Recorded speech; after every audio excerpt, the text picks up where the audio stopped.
Gracias por continuar con nosotros en la primera emisión de Informa TVX. En su espacio de entrevista, como les había mencionado hace unos instantes, vamos a platicar del tema de tratamiento de VIH, políticas y propuestas que se están desarrollando en este momento. Para ello me acompaña Daisy Mejía, coordinadora general de la Fundación Contra SIDA. Bienvenida, Daisy, gracias por estar con nosotros. Mucho gusto. En Informa Gracias TVX. por invitarnos en este espacio también y poder dar a conocer parte del trabajo y las políticas que están creando aquí en el país también. Bienvenida, gracias por estar con nosotros en TVX. Para hacer un contexto a ustedes, amigos y amigas, de por qué este tema de entrevista, como saben, cada 1 de diciembre del año 1988 se conmemora el Día Mundial de la Lucha contra el SIDA. Esto ha sido reconocido por la Asamblea General de las Naciones Unidas. Para el año 2014, para que tengan referencia unos datos, a nivel mundial, 36.9 millones de personas viven con VIH. Según datos de ONU-SIDA, a junio de este año hay 15.8 millones de personas en tratamiento. Ahora, si vamos al caso de El Salvador, según CONASIDA, desde el año 1984 hasta el año 2014, en 30 años, se tiene un registro acumulado de 31.980 casos de VIH y VIH avanzado. Entonces, para ampliarte este tema, nos acompaña Daisy para profundizar sobre las actividades que el Estado, las organizaciones están desarrollando sobre el tema. Y me gustaría iniciar con esto, Daisy. Según el informe que presentó en julio de este año CONASIDA sobre la situación del VIH, mencionaba que de los 14 departamentos hay 7 en particular en donde los casos de VIH han venido en aumento en los últimos por lo menos 10 a 15 años. Sonsonate, San Salvador, La Paz, Santa Ana, Aguachapán, San Miguel y La Libertad. Y en ese caso particularmente, Daisy, me gustaría saber cuáles son los indicios, cuáles son esas causas que desde Contra SIDA se están debatiendo, se están discutiendo, para que nos permita explicar por qué esos departamentos registran más casos de VIH. Bueno, déjeme decirle que nosotros como Fundación Salvadoreña para la Lucha contra el SIDA estamos trabajando directamente en uno de esos departamentos allá en Sonsonate, en el municipio de Caluco, sobre todo en las comunidades rurales, ¿verdad? Sí. Estamos en 8 cantones. Nos hemos dado cuenta, ya uno acercándose a las comunidades, identifica cuáles son los factores que contribuyen para que el aumento de casos se dé. Uno de ellos es que llega poca información a las zonas rurales, sobre todo, ¿verdad? La gente no está muy conocedora de la temática, no conoce los medios preventivos, hay mucho abandono de las instituciones, ¿verdad?, para llevar la orientación.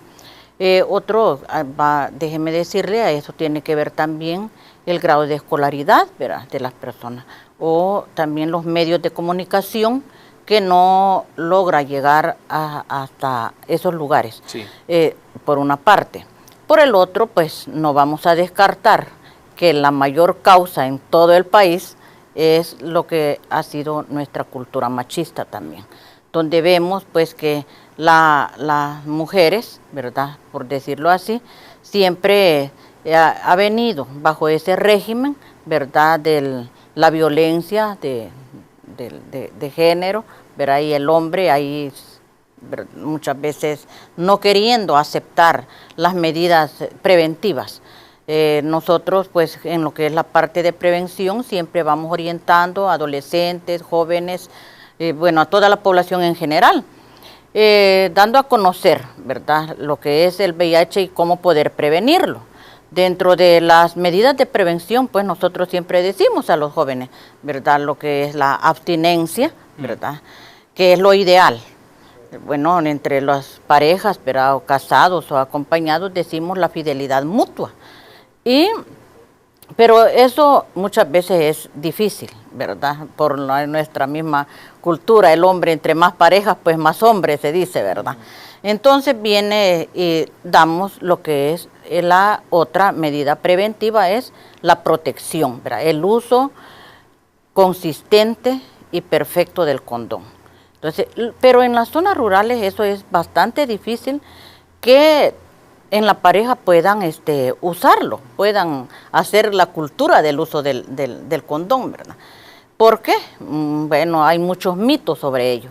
A veces se dice que, bueno, sobre todo el hombre, que no siente igual, que es diferente, que le molesta, y no, incluso a veces hay mujeres que dicen, no, es que lo siento caliente, es que me roza, bueno, hay muchas cuestiones.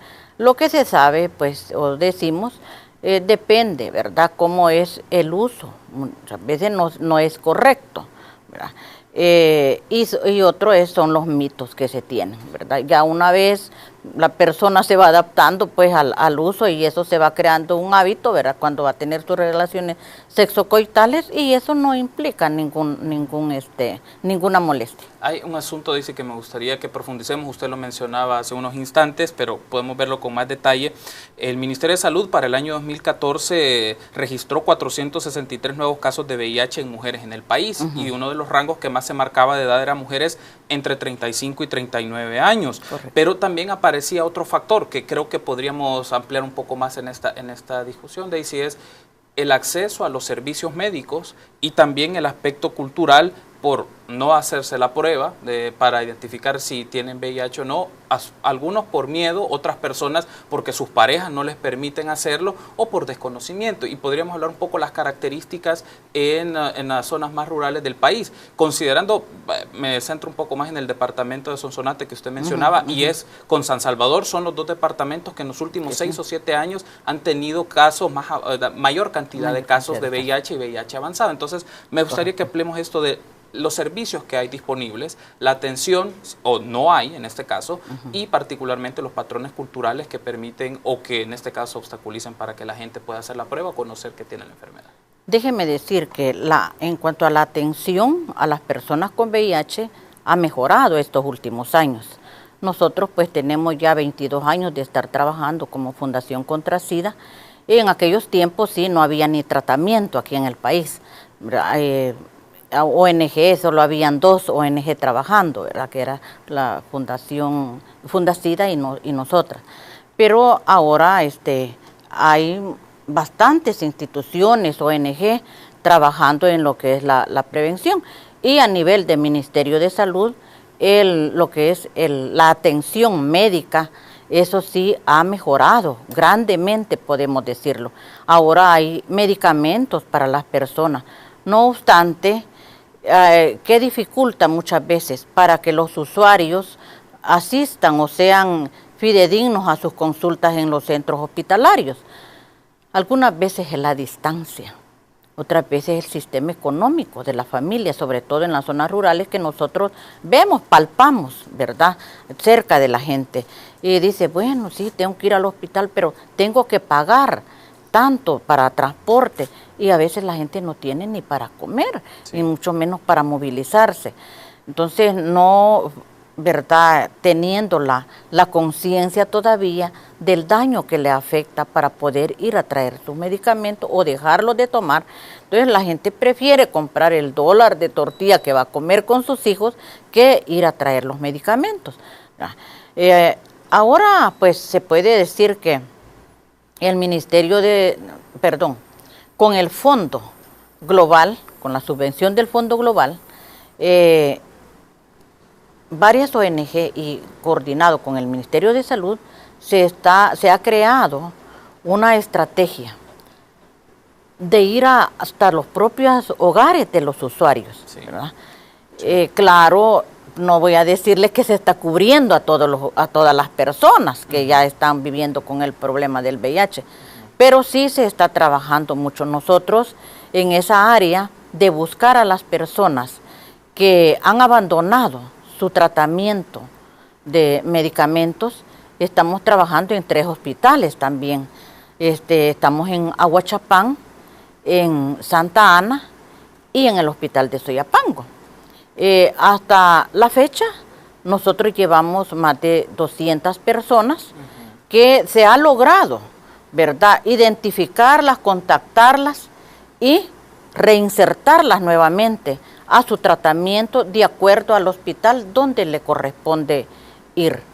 Y es interesante esto porque los mismos datos que nos presenta el Ministerio de Salud y CONASIDA es del registro de poco más de 10,000 personas a nivel nacional que están en terapia antirretroviral, el 75% son personas que reciben el tratamiento del Ministerio de Salud, correcto, y el otro 24% es del Instituto Salvadoreño del Seguro Social. Y en este caso podemos hablar particularmente del caso del Ministerio de Salud porque es la mayor cantidad de personas que aborda. ¿Qué implica el seguimiento, el tratamiento, no solo médico, también tratamiento psicológico, tratamiento social, de las implicaciones que esto puede significar? ¿Qué valoraciones merece? No solo del conjunto de medicinas que conforman la terapia antirretroviral, sino que otro tipo de capacitación, que otro tipo de seguimiento, de tratamiento psicosocial en estos casos.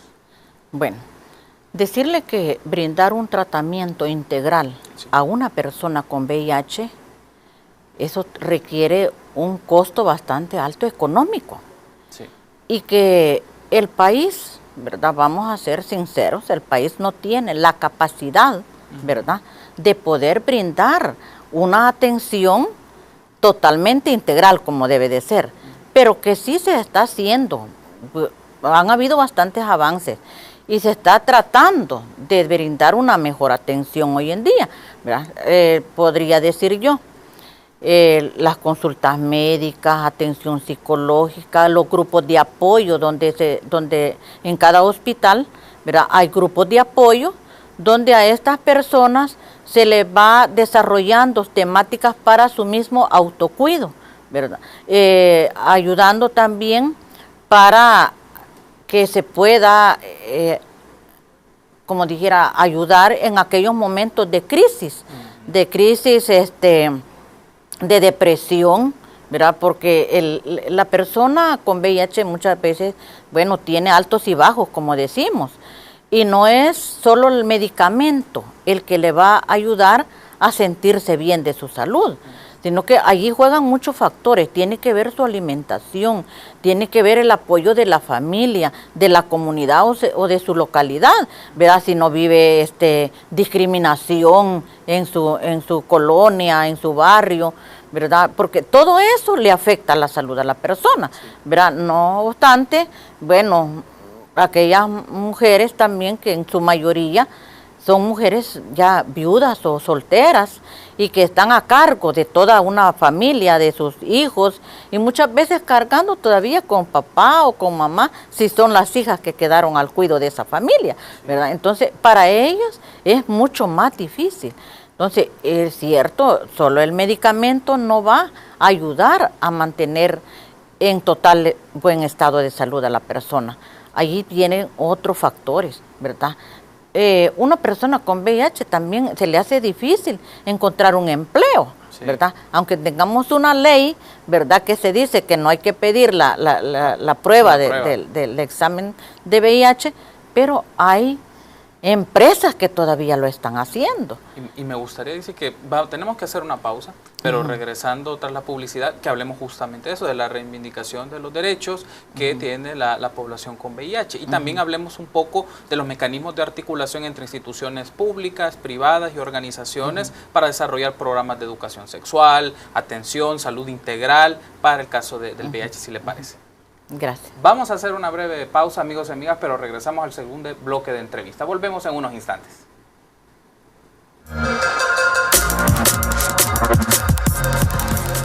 Gracias por continuar en su espacio de entrevista de Informa TVX, primera emisión. Estamos abordando con Daisy Mejía, coordinadora de la Fundación Contra SIDA, tratamiento de VIH y políticas y propuestas. Ese es el tema que estamos desarrollando en su espacio de entrevista este viernes, miércoles 9 de diciembre del año 2015. Bueno, me gustaría que retomemos, Daisy, el tema de la inversión, lo que implica también para las instituciones del Estado, pero también para instancias privadas en el tratamiento del VIH-Sida. Por ejemplo, para tener un dato de referencia, para el 2014 se menciona que el presupuesto para el tratamiento de VIH ronda los 63 millones de dólares.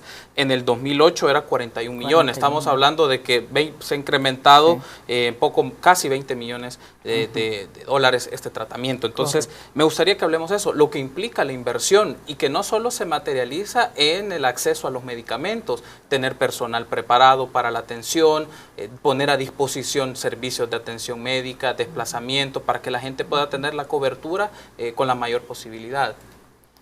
Claro, es decir que como decíamos, el tratamiento a una persona con VIH no implica solo el médico y los medicamentos, ¿verdad?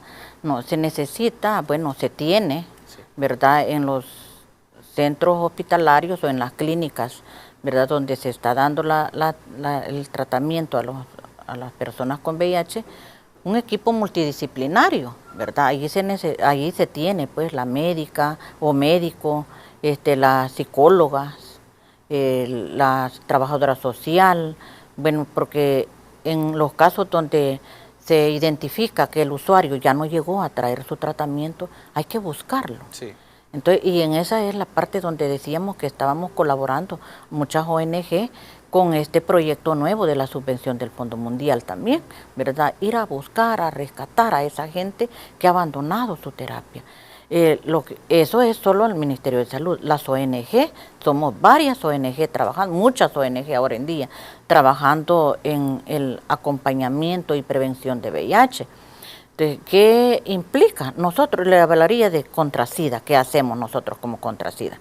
Nosotros pues trabajamos en la prevención, llevando a las comunidades y sobre todo los últimos años hemos estado trabajando fuertemente con la población, adolescencia y juventud, porque hemos descubierto que desde más temprano vamos a educar o a orientar al adolescente o al joven, pues desde ahí vamos a prevenir, podemos lograr que se cambien cambios de comportamiento, ¿verdad?, a temprana edad. Si lo hacemos con las personas adultas, nos cuesta más, pues cada quien ya tiene sus esquemas, ¿verdad?, de vida y eso cuesta. Luego, eso es lo que es la prevención, trabajando con la niñez, adolescencia y juventud. Aquí, bueno, decía yo en el municipio de Caluco, estamos trabajando en 8 cantones, ¿verdad?, 8 centros escolares, con todos los jóvenes desde sexto grado hasta noveno y bachillerato, donde hay bachillerato. Aquí en Ciudad Delgado también hemos iniciado en el municipio de Ciudad Delgado a trabajar aquí en la prevención en la zona rural. También no solo vamos con lo que es el tratamiento o la consulta médica, tenemos nuestra médica, ¿verdad? En la clínica que tenemos, claro, hay tratamiento antirretroviral en los centros hospitalarios, en todo lo que es el Sistema Nacional de Salud, pero nosotros no damos terapia antirretroviral, pero la gente llega donde nosotros muchas veces por otras enfermedades oportunistas. Voy a decir un caso. Okay. Tenemos una usuaria que nos llegó ahora en la mañana y me dice, mire, yo ayer fui a querer pasar consulta porque ella se estaba sintiendo mal, pero no tenía su cita. Cuando ella va, le dicen, no, tiene que traer una referencia. Yo le decía, pero usted iba de emergencia. Es que tenía que traer una referencia, me dijeron, y no me atendieron. Tuvo que ir ahora a la clínica donde nosotros y nos cuenta, ¿verdad?, lo que había pasado. Creemos que no es mala voluntad de los empleados que están en los centros hospitalarios, sino muchas veces es el poco personal que se tiene también, ¿verdad? Y a veces eso llega a no brindar una atención con tanta calidez, ¿verdad?, como se merece el usuario. La gente que llega a las clínicas de las ONG muchas veces va porque se va más de una pastilla o de un medicamento que se recibe, sino que se le da más acompañamiento a ellas, a su familia, a sus hijos. Vamos de cerca porque nosotros tenemos un programa que se llama acompañamiento pastoral. Eso es hacer visitas domiciliarias, ir a sus casas, evidenciar qué más necesidades tienen, dónde más se les puede apoyar. A veces hay discriminación cuando son recién diagnosticados. Hay discriminación de sus familias todavía, ¿verdad?, por desconocimiento. Bueno, se llega, se orienta a la familia, tratamos de hacernos amigas de ellas y luego pues ya van brindándole más apoyo a la persona, ¿verdad?, a su familiar. Y luego vamos con los niños también. Como decía, a veces son mujeres viudas y han quedado con niños. Nosotros tratamos de apoyarles también. Tenemos un programa de suplementos nutricionales porque decimos, bueno, sí tienen los medicamentos, se lo dan en el hospital o en la unidad de salud, pero hay medicamentos que se le indica tomarlo después de la comida. Entonces, ¿y si no tiene que comer? ¿Verdad? Eso es un problema grande y que el Ministerio de Salud no lo puede abordar también porque sus presupuestos son cortos, pues son ajustados. Yo creo que todo el personal del Programa Nacional de VIH conoce la realidad de lo que viven los usuarios en las diferentes localidades, pero no tienen el presupuesto para poder dar una mejor atención.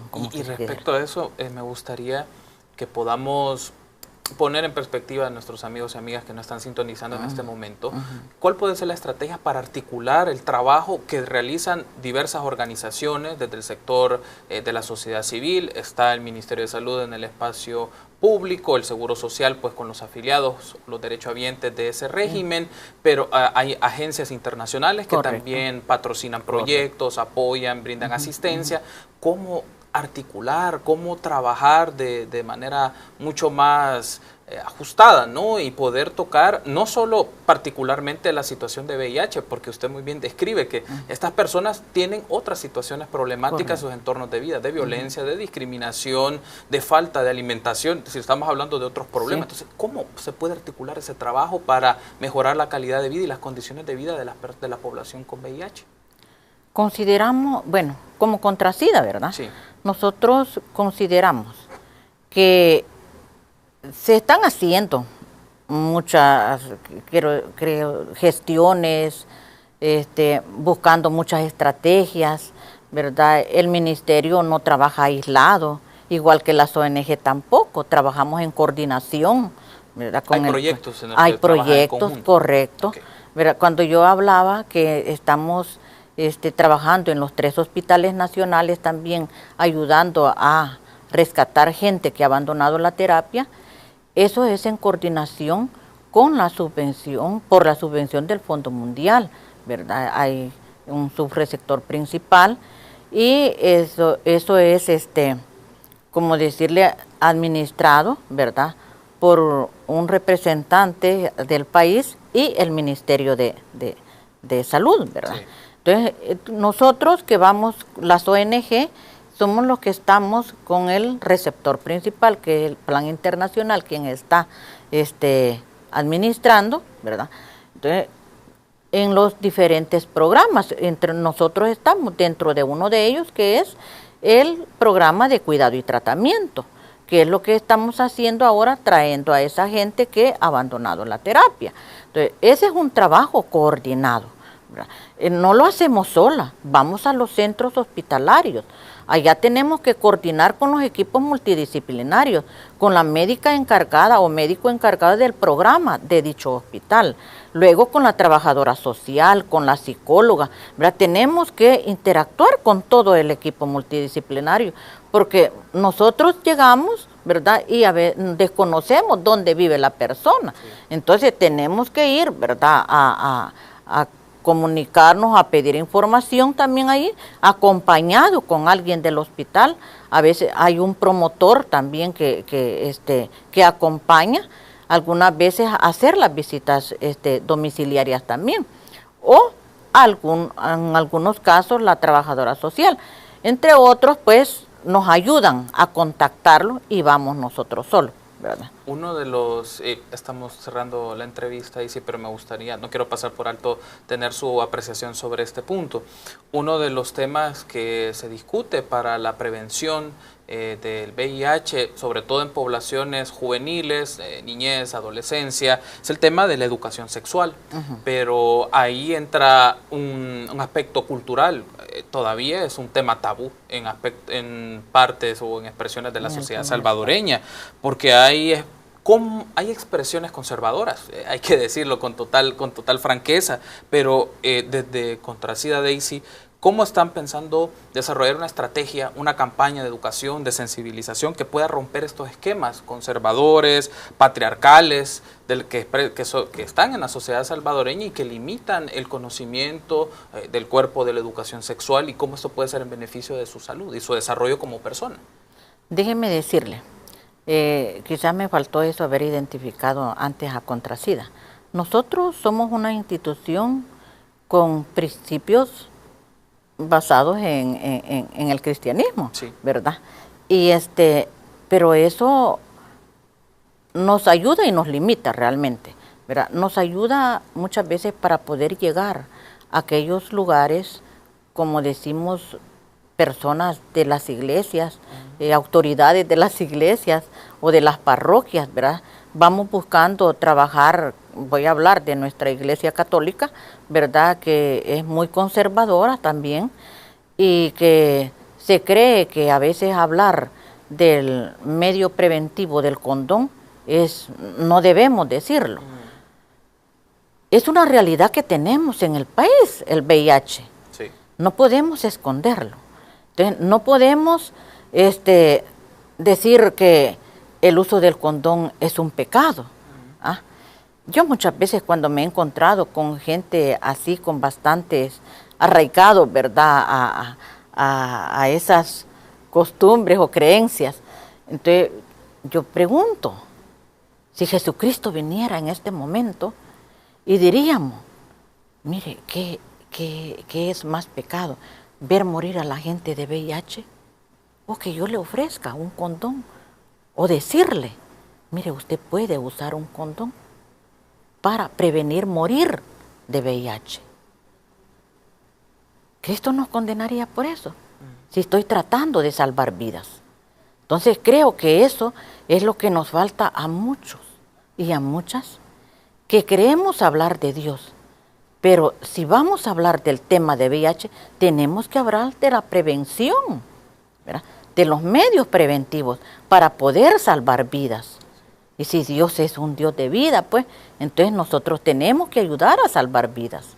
Entonces yo creo que eso lo he dicho siempre, ¿verdad? Y hago un llamado a todas las personas, ¿verdad?, o autoridades también de las diferentes iglesias, ¿verdad?, que vayamos quitándonos, más que todo creo que es un prejuicio sobre el uso del condón, ¿verdad? O los medios preventivos, porque no solo hablamos del uso del condón nosotros, ¿verdad? Hablamos de la confidencia, de la fidelidad mutua, sí, hablamos de la abstinencia, pero dígame, hoy en día yo puedo hablarle a los jóvenes de la abstinencia y que se espere, ¿verdad?, hasta una edad apropiada para tener sus relaciones sexocoitales, pero las realidades no me muestran eso, ¿verdad? Las estadísticas nos muestran que los jóvenes o los adolescentes a temprana edad, 12 años, sí, 10 años, sí, entonces, y si no les orientamos, van a morir más a temprana edad, ¿verdad?, por la infección del VIH. Quiero agradecerle, Daisy, por habernos acompañado. Ha sido un gusto y espero que en próximas oportunidades nos pueda acompañar siempre en Informa TVX para ampliar el trabajo que hace Contrasida y los proyectos con los cuales ustedes están trabajando en conjunto con otras instituciones del sector público. Gracias, correcto, Daisy. Gracias. Y a ustedes también, amigos y amigas, gracias por habernos acompañado en este espacio de entrevista. Vamos a hacer una breve pausa y continuamos con Informa TVX, primera emisión, con Alejandra Bárcenas, que nos tiene más información nacional e internacional. Volvemos.